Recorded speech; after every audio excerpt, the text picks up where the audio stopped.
Reacciones cargadas de indignación y dolor. Acá no se trata de venganza, se trata de justicia, se trata de conciencia. Son el resultado que ha generado el fallo de la Sala Penal Permanente de la Corte Suprema, reducirle las condenas a los integrantes del Grupo Colina. Pero ¿quiénes son estos despiadados agentes, integrantes de un destacamento del ejército que secuestró, torturó y asesinó a civiles inocentes? De la voz de los sobrevivientes y víctimas directas de sus crímenes, esta es la historia de su violento accionar.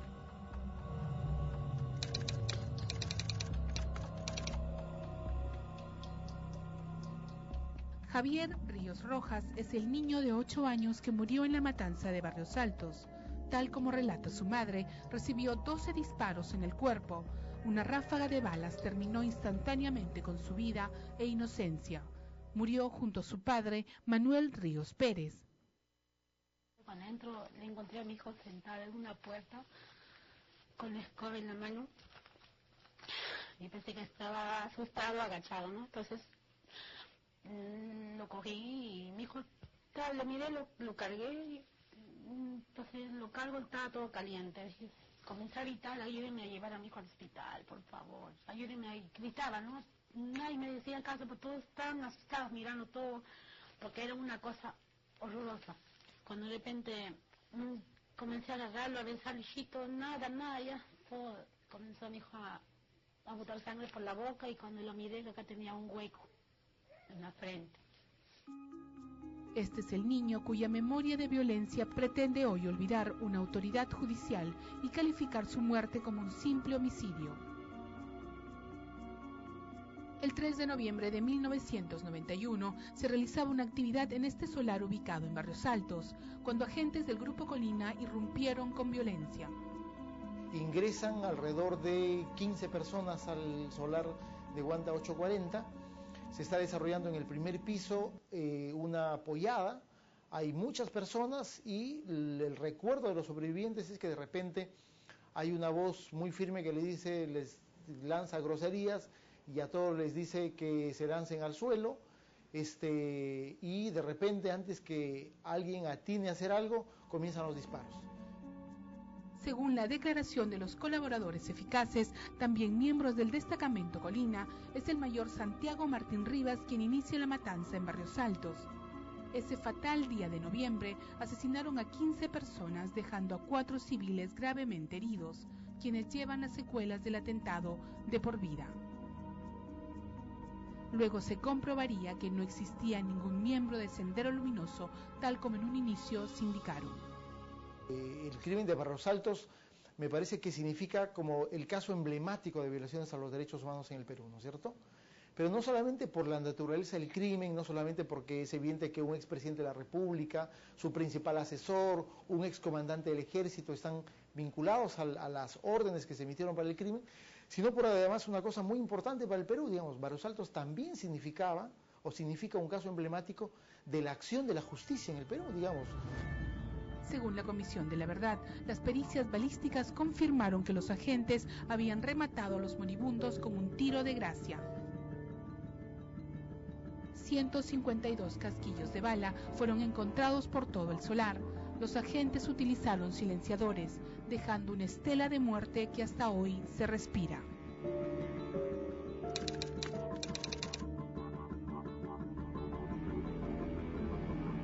El 2 de mayo de 1992 fue el día escogido para que el Grupo Colina realice una masacre indiscriminada contra un grupo de campesinos del distrito de Santa en Chimbote. Ellos estaban durmiendo en la casa cuando de repente rompen la puerta. De pronto vimos toda la casa rodeada de hombres totalmente armados, lanzando palabras soeces. Y desde ese 2 de mayo de 1992, recién el año pasado, hemos podido encontrar los restos de nuestros hermanos. Maribel Barrientos ha llegado con parte de su familia buscando después de 20 años nuevamente justicia, apenas enteradas que les habían rebajado las penas a los verdugos de sus hermanos. Son 20 años de lucha, 20 años de tortura, incluso hemos sufrido encarcelamientos injustos. Hemos venido pasando muchas, pero muchas cosas. Esto es un tema ya de país. Considero que por la dignidad de nuestro país, todos los peruanos debemos de ponernos por vez primera la camiseta y al unísono todos levantar la voz y decir: basta ya de tanta corrupción, basta ya de impunidad. Fueron 9 comuneros quienes fueron secuestrados de sus casas, ubicadas en 3 asentamientos humanos distintos por el Grupo Colina, torturados y asesinados para cumplir con un crimen por encargo. Entraron a mi casa a más de las 12 de la noche y rodearon todo y se lo sacaron a él en calzoncillo. Y mi cuñado vivía al lado, igual al escuchar esto, los ruidos que hacían, salió él a mirar qué pasaba, igual también se lo llevaron. En el Santa habían determinados conflictos con la Asociación de Campesinos Sin Tierra, cuyos líderes de esta asociación eran justamente algunas de las personas que después fueron víctimas en el caso Santa. Los restos de los 9 campesinos fueron hallados 19 años después en 4 fosas comunes.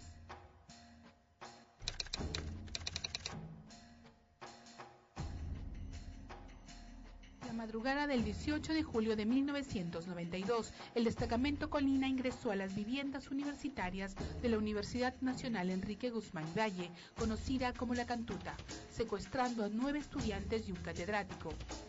Fue una reveladora investigación periodística que develó el terrible destino de los desaparecidos. Todos habían sido ejecutados y sus restos carbonizados y enterrados en un lejano terreno en Cieneguilla. Se comprobó que nuevamente el Grupo Colina era el responsable directo de los asesinatos. Sin embargo, el gobierno de turno inició una serie de argucias legales para lograr su impunidad, llegando incluso a crear una ley con nombre propio para excarcelar a los miembros del destacamento militar, luego de ser condenados por el fuero común. Cuando los miembros del destacamento se presentaron en el juicio de Fujimori, quienes estuvimos ahí, los preguntamos cuál era la misión del destacamento. Ellos dijeron asesinar. Siempre era detenerlos, pero para eliminarlos en el acto, ni siquiera los interrogaban. Luego de años de batallas legales, donde periodistas independientes y organizaciones de derechos humanos reclamaban por justicia, el expresidente Alberto Fujimori recibió una sentencia de 25 años como responsable de los asesinatos, convirtiéndose en el primer exmandatario de nuestra historia en ser condenado por violaciones de los derechos humanos.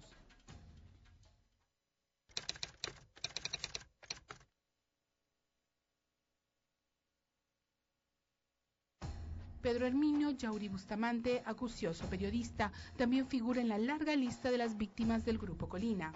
El 24 de junio de 1992, el destacamento del ejército irrumpe en su vivienda, ubicada en Huacho, secuestrándolo en presencia de su padre, quien fue el último en verlo con vida.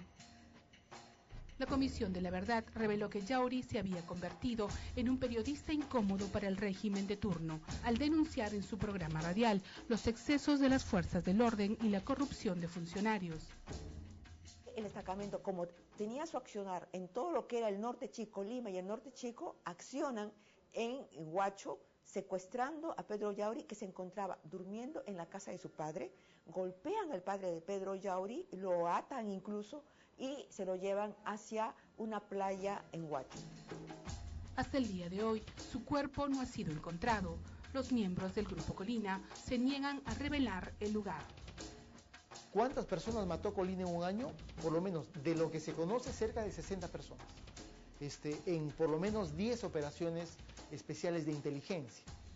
Todas esas operaciones eran informadas debidamente a Montesinos y Montesinos a Alberto Fujimori. El Grupo Colina escribió con sangre un capítulo de nuestra historia, siendo sus principales víctimas inocentes civiles. Podemos perdonar, pero jamás olvidar. Hoy más que nunca tenemos la obligación, por las víctimas y el dolor de sus familias, de no perder la memoria y evitar que la impunidad se instale en nuestro sistema judicial.